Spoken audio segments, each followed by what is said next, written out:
Title: At a family dinner, I accidentally bumped my wife's mother. She slapped me hard in front of everyone and screamed, "How dare you touch me, you filthy man? Clean my dress and get out." To my surprise, my wife said, "Apologize to her or leave."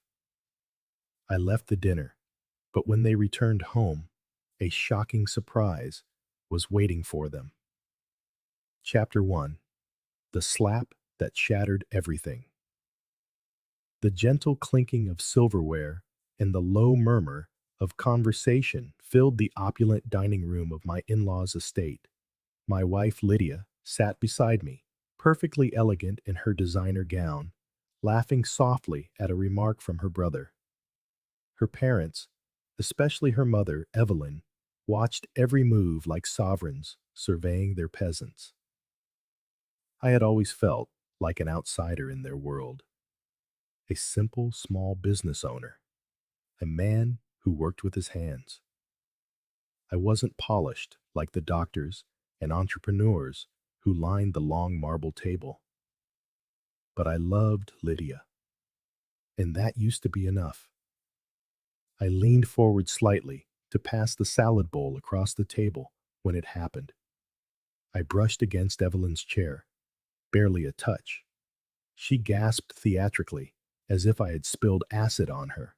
"Filthy man," she hissed. And then, crack. Her hand met my face with stinging precision. The room fell silent. My cheek burned, not just from the slap, but from the collective stare of every guest at the table. I, I'm sorry," I stammered. She rose to her feet, inspecting her designer dress as if I had permanently soiled it. "Look at this, touching me with your filth. Clean my dress now, then get out." I turned to Lydia, my heart pounding. Surely she would say something, defend me, intervene. But she didn't. Instead, her wine glass still half raised, she said coldly, "Apologize to her, or leave." For a moment, I thought I'd misheard. Then I saw it. The faint smirk her brother couldn't hide, the way her father leaned back in his chair, amused. I wasn't family. I was the hired help they tolerated, the charity case their daughter had married during some rebellious phase. I didn't say another word. I stood up, adjusted the collar of my shirt, gave a single, sharp nod, and walked out. Past the shocked faces, past the silent staff, past the family portraits I was never in. At the door, I paused. I didn't slam it. I didn't curse.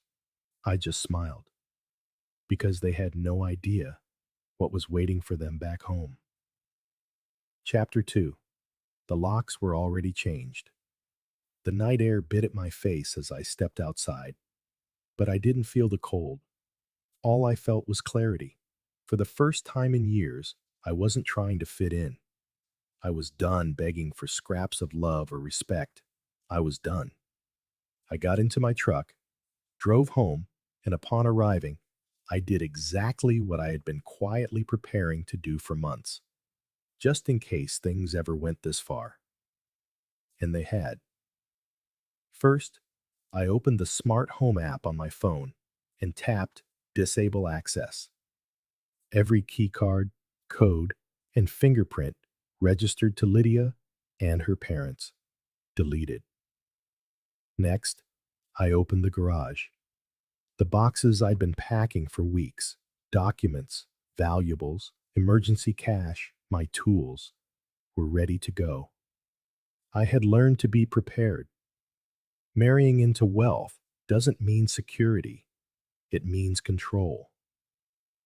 I had quietly built myself an escape route, and now the exit was wide open. When Lydia and her family arrived home later that night, drunk on wine and arrogance, they were met with a surprise. Her key fob didn't work. Her mother buzzed the intercom. "Open this door at once." I didn't answer. Instead, I activated the speaker system. My voice boomed from the porch camera. Lydia, you told me to leave. Remember? So I did. You also said this house was yours? Funny. The deed says otherwise. And Eveline, you wanted your dress cleaned? I dropped it off at Goodwill, along with everything else that came from your cursed bloodline. There was a moment of stunned silence, then chaos. They pounded on the door, rang the bell, screamed threats, but I was already gone. I was across the street in a cozy Airbnb I'd rented for the week, watching it all unfold on my phone, a glass of bourbon in my hand, smiling. Then, a text came from my lawyer. The initial filings are ready. Are you sure you want to burn it all down? I replied with a single word, absolutely. Chapter 3. The detonation begins. By sunrise, the first cracks in their perfect world had appeared. Lydia woke up in a hotel, courtesy of her father's black card, no doubt, only to find herself locked out of all our joint accounts. I had closed them the night before. The frantic calls started just after 6 a.m. I didn't answer, but I saved the voicemails. Her voice was a chaotic symphony of confusion, rage, and dawning panic. What the hell is going on? Where are you? Why isn't my card working? And what do you mean you've moved out? I sent her a single text message. Don't worry, you'll get your answers in court. Then came the corporate bombshell. The family business they looked down on me for helping to run. I had spent the last decade quietly building its entire digital infrastructure, payroll, security systems, tax records, vendor contracts. Everything ran on the framework I had designed. Before I left, I had transferred access to their single biggest competitor, along with a tip about some questionable accounting practices Lydia's father had been hiding. A full audit was scheduled within the week. Her family had mocked me for being just the son-in-law. Now, their empire was under siege. Next, the scandal. That slap Eveline gave me? It turns out it was captured on camera in high definition, thanks to a nanny cam I'd quietly installed months ago after one too many accidents.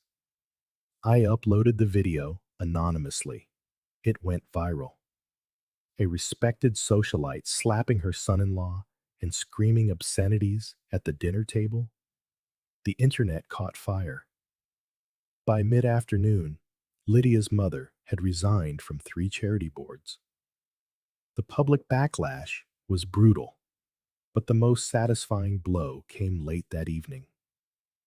Lydia received a certified letter delivered to her hotel. Inside was a petition for divorce, a notarized copy of our prenuptial agreement, the one she had laughed off as a cute formality when we signed it, and an eviction notice from the property, my property, that she had claimed as her own, and finally, a letter from a charity I had been secretly funding, thanking Lydia for the enormous donation made in her name when I liquidated and redirected every gift she had ever given me.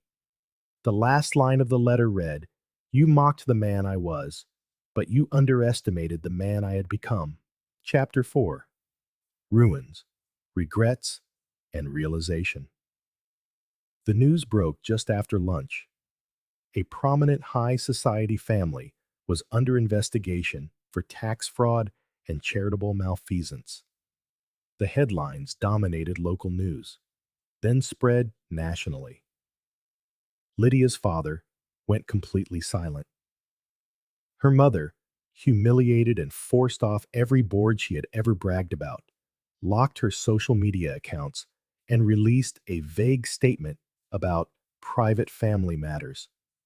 But it was Lydia who took the biggest hit.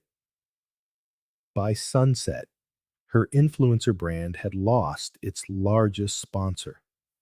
Her luxury skincare contract was terminated, citing a reputational risk. The comments on her posts turned vicious. A liar married to a con man?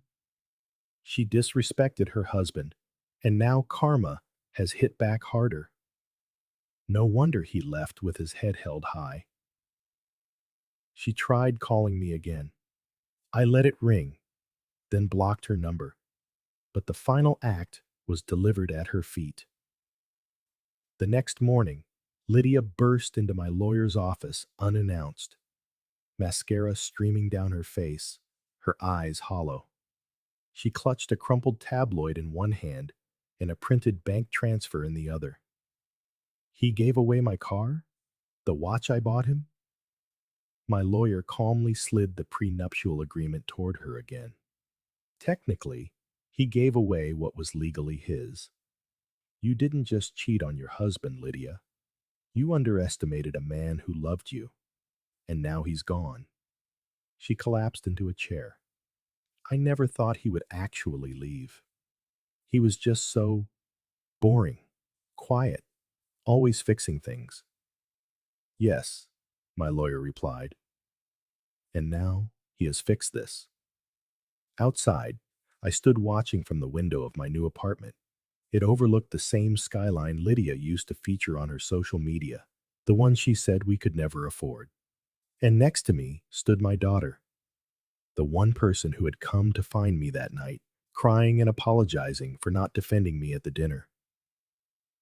I don't want their money, Dad, she whispered. I want to work with you. Learn what it means to build something real. I finally smiled, a real smile. Legacy rebuilt, respect earned, and for the first time in years, peace. Epilogue, a reputation rewritten.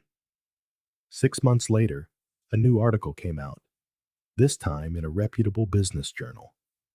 The man they'd sneered at over dinner was now running a multi-million-dollar community-focused plumbing company, hiring the very people their world had always ignored. There I was on the cover, not in a tuxedo, not under rented spotlights, but in a work shirt, sleeves rolled up, standing beside a fleet of vans bearing my company's logo, Second Chance Plumbing and Repair, because that's what I believed in now, second chances. Just not for everyone. Lydia was working part-time in a boutique, her social influence gone, her family still entangled in lawsuits. Her rich ex? Long gone. Apparently, he had only shown up at our wedding to humiliate me and vanished as soon as the money dried up. Her parents had disowned her, claiming she had brought shame upon their name. My daughter? She was co-managing the marketing for my booming business and taking classes part-time. One day she told me, "You're not just my dad, you're my definition of resilience." And me? I started getting invitations from the same families and elites who once looked down on my trade. I never replied. Some doors, once closed, don't need to be reopened. In the end, I wasn't a loser. I was a builder. And the life I rebuilt, brick by brick, was stronger than any mansion they could ever own. Was this revenge perfectly justified? Tell us what you would have done in the comments below. If you enjoyed this story, share it with someone who needs this energy. And subscribe to Lauren's Story for more gripping tales of betrayal and justice. Because here, every lie has its reckoning, and every betrayal finds its shadow. Stay vigilant, stay strong, and stay tuned